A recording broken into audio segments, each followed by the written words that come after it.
I'm addictive and expensive. Byron Wilcott. And I'm watching WGS-TV.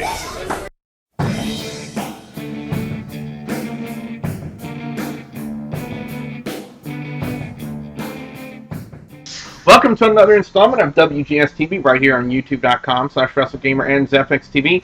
I'm Bill B, Billy Boudreaux, being joined by the one, the only, thank God he's only, Mick37. Mick, how you doing? Pretty damn good. Well, we're going to talk about TNA's Impact Wrestling this week for the week of August 30th, 2012. We opened up with Austin Aries to come out and address what happened to him last week in that whole Aces and Eights riot where he got his arm smashed. It was basically a big old promo for it. Then Sting and Hulk Hogan came out, and then we have a little, I guess, comments from the Aces and Eights. I guess we could call it leader now, huh, Mick? Yeah.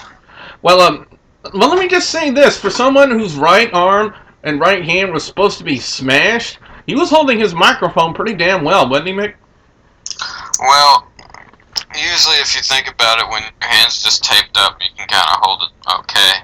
Okay. Because all they had was black tape over it, and his fingers weren't really affected by it unless they smashed his fingers, but I didn't see what exactly they hit with the chair. I just saw that they hit his arm with it. So, who knows? No, this is something the Studley Man actually brought up to us. Well, he definitely brought it up to me on when we were talking last night during Impact, is that right now we don't have any matches for the upcoming pay-per-view, TNA's No Surrender, which was supposed to be in 2 weeks. And Mick, do you kind of feel like with the way they're going with the Aces and Eights thing, that probably the big-time main event for No Surrender will have to have the Aces and Eights involved? Kayfabe Dome on the ground, yes. Or as Sting would call it to Joseph Parker, Keyfab. Yes. As far as this opening segment goes, I thought it was really good. I'm going to go 4 out of 5 on this one. Yeah, I'd go 4 out of 5. Nice selling, Austin. Well, the opening match was a Bound for Glory series match, and man, was it a really, really good match. I'm talking Cowboy, James Storm, and RVD. Man, Mick, for an opening match for Impact Wrestling this week, man, this was a doozy. Oh, yeah. Especially the way it ended. Yeah, RVD was going for a monkey flip, and James Storm hit him with the last call super kick as he was coming up. I mean, that has to be perfectly timed. And if it wasn't perfectly timed, it would have been botched up and somebody might have gotten hurt or anything like that. But, you know, Storm and RVD had to have their timing perfect, and it was for that finish, and it was a great ending to that match. I'm going to go 5 out of 5 in this opening match. I thought it was that good. I'd have to say the same, or at least 4.5 out of 5 if I wanted it to be a spectacle. Now, there was a lot of segments going on backstage. One segment in particular, we're going to talk about after this next matchup. Madison Rayne comes out and says that she got a call from Brooke Hogan. Apparently, Taryn Terrell's going to be the permanent knockouts referee, and I said it to you, Mick. It's about time we got a referee who's just as hot as the knockouts. You know what I mean? Yeah. Well, anyway, Madison Rayne comes out, says Brooke Hogan calling for a match, and next thing you know, we got ODB come out, and man, we haven't seen ODB in the ring in about a couple of months, so it was really good to see her. I don't know if the whole reason they had her doing those packages, I don't know if she was like injured or anything like that, and she had to be out for a couple of months. But it was good to see her. She was in the ring.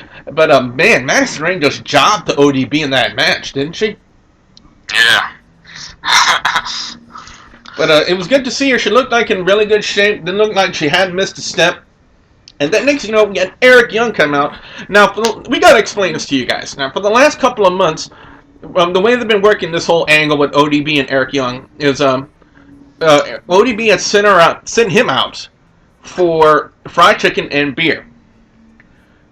Eric Young finally returns. He's dressed in a business suit. He's got a giant bucket of KFC and like a mini keg of Bud Light. Was it Bud Light or was it Budweiser, Mick? Is there really a difference? Different brands and different tastes. Oh, okay. I'm not a beer drinker, so I wouldn't know. But anyway, I'm not accusing you of being a beer drinker, Mick. But anyway, uh, we've been playing this out as Eric Young's been hosting a show on the Animal Planet. Mick, what was the name of that show? You have any idea? Watched it before, but I forgot what it's called. It was wasn't it like a fishing show or something like that? Yeah, it's a fishing show. But apparently he said he's been in Hollywood in this time, and well, ODB said she didn't recognize him, and Eric Young said he didn't feel right, and then next thing you know, Mick, you know what? I'm gonna let you take it from here and let you describe what you called it. Fat Magic Mike with a beard. Yeah, exactly. And next thing you know, he strips down to, I guess the only way we can describe it is Kurt Angle underwear. You had red, white, and blue. Man, way to salute your country, Eric Young. You're wearing red, white, and blue All-American Patriot underwear. Matchup and post-match activities. I would have given it 4.5 out of 5, but seeing Eric Young strip is worse than seeing Tyler Rex and Kurt Hawkins strip. I'm gonna go 3.5 out of 5, Mick. Yeah, I have to say the same because it was a little repulsive. Now, we're going to talk about this next segment because I believe it had a lot to do with what happened in the matchup with Samoa Joe and AJ Styles. Before the match took place, there was a segment backstage involving Daniels, Kazarian, Sting, and Hulk Hogan. And it kind of led me to believe, well, this is what it said, that Hulk Hogan stated that the AJ was not through with Daniels and Kazarian and still wanted to fight them. And Hulk Hogan said he will name a time and a place. And boy, oh boy, Mick, if that wasn't a setup to ruin what was going to happen in the next match, I don't know what was going to be. Because Samoa Joe took on AJ Styles in a phenomenal matchup. You know, pardon the pun, since AJ Styles is the phenomenal one, but the segment ruined the match. Because if you think about it, think about what Hulk Hogan said, Mick, that AJ Styles wasn't through with Daniels and Kazarian, still wanted to fight him, and he said he would name the time and the place. If the time and the place is not at No Surrender, they really screwed up in that segment. Because, you know, if you want to have AJ Styles be involved in this tag match, and a tag match with Daniels and Kazarian, he can't be in the Bound for Glory series. You would have to lose. And that was the only feasible way that could have happened, and that's the way it went. Now, the matchup in itself, Mick, I would give it a 5 out of 5. But since the promo before the match kind of spoiled it, I want people to go back and listen to the promo with Hogan, Sting, Daniels, and Kazarian. Oh, by the way, props to Sting for scaring Daniels to spilling his appletini. I still don't understand how an appletini ties in with his gimmick. I still don't understand that. But also props to Daniels for Christopher Daniels for coming in wearing an X-Men t-shirt in that segment. So I'm going to just bump it down to a 4 out of 5. Mick, what are your thoughts? Yeah, it's 4 out of 5 because yes, they did spoil it. And I did love the fact that Daniels got scared of Sting, but I really don't understand the scarf thing. I never will. I don't think anybody would. Then next up, it's gut check time, and thank goodness, TNA actually went the way that we wanted it to go for the gut check, especially for Chris Lewis. Now, like I said on last week's review, Mick, we're not familiar with Chris Lewis' work. He's probably had really great work before. However, on Impact last week during gut check, it's safe to say he dropped the ball. He choked. In my opinion, he never had the ball, but Yeah, you got a point there. I mean, he was, he might have had a good backstory. I'll give it to him. It was a good backstory. However, his in-ring work was very, very sloppy. Botches left and right. I mean, he had horrible punches, didn't he, Mick? yeah, he was hitting like The Rock if he had no testosterone. So, I'm sorry to Chris Louis, but man, you just did not pass the test.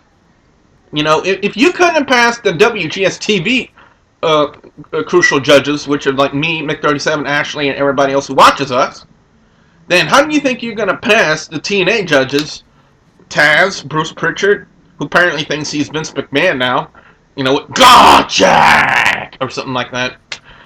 And Al Snow didn't even get it. Well, Al Snow didn't even need to make his vote, you know, since both Pritchard and Taz both said no. And then we got to bring up the fact that Joey Ryan was once again there and had a microphone. Apparently, Joey Ryan thinks he's Mouth of the South Jimmy Hart now. And then threw a drink in the face of Al Snow. Mick, they got to be going somewhere with this whole thing with Joey Ryan and the, I guess now the gut check judges. I mean, the only person that Joey Ryan hasn't come after yet is Bruce Pritchard. They got to be going somewhere with this if you think about it. I think they might be setting up for one last match with Al Snow. Well, now it's main event time for another Bound for Glory Series match. Apparently, all right, for those of you who don't know, everybody in the Bound for Glory Series match has to have 13 matches. This is Kurt Angle's last match to get into at least the top 5, and Jeff Hardy has at least 2 more matches. This one and another one next week. Jeff Hardy and Kurt Angle, man, this was a really good match. I mean, you know, they've had matches before with some storylines involving his son and worshiping Hardy, and when Kurt Angle wanted his son to worship him. But be that as it may, this was a really great match, Mick. I gotta go. I at least gotta go 4.5 out of 5 because it took him 2 swantons to pin Kurt Angle. Oh yeah, they always put on a good one, whether it's a time limit draw or a pinfall. Exactly. Now next up we come to the TNA, basically Austin Aries versus one of the members of Aces and Eights. Mick, how would you describe the guy that they sent in to go after Austin Aries? A bald guy that dances like he has diarrhea that may have used to been in the WWE that goes crazy for bills. And if that wasn't a clue as to who we think it is, guys and gals, where have you been all this time? But then it broke down into an all-out riot, kind of like last week. And then, boy, TNA, thanks for doing a heads-up job on your camera work. We see a guy, it was one of the Briscoe, it was a Briscoe, right, wasn't it? Yeah, it was Briscoe's kid. I forget what his first name is. But, we see him the cameraman panned on him, and we see him putting the mask on. I mean, great job on your camera work there, TNA. Talk about a major botch. Actually, I look back on it, and I think they did that on purpose. Really? Yeah. Huh. Well, anyway, crazy way to end up Impact Wrestling this week. The Briscoe, because I say the Briscoe because we don't know his first name, but it takes out a flapjack and knocks out Austin Aries. And everybody just stops, and Bully Ray actually showing concern for someone other than himself inside the ring. Wow, I'm actually shocked.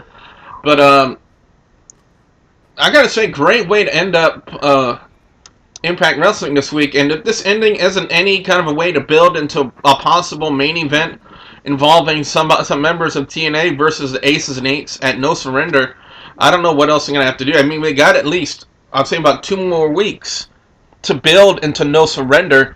And it's got to be having something to do with the Aces and Eights right now, Mick, wouldn't you think? Yep. What are your thoughts on the finale of Impact Wrestling this week? I thought it was great. Like I said, keep fighting at the end. This is awesome.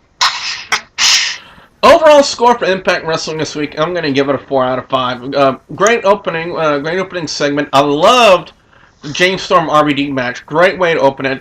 Eric Young, for the love of God, keep your clothes on. Samoa Joe and AJ Styles, really great match. Kudos and bye-bye to Mr. Chris Louis. Get some more training.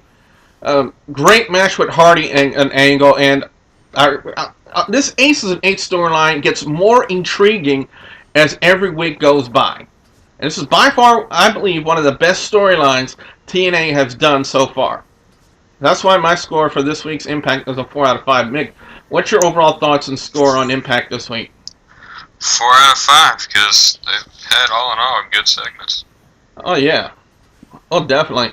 Well, what we want to know now from you guys out there, the viewers and subscribers, your thoughts on Impact Wrestling this week. Put your comments in the comment section below. Don't forget to like and favorite this video. Don't forget to subscribe to youtube.com/WrestleGamer and youtube.com/ZFXTV Network. So for Mick37, I'm Don Beaverly Boudreaux saying thank you very much for watching.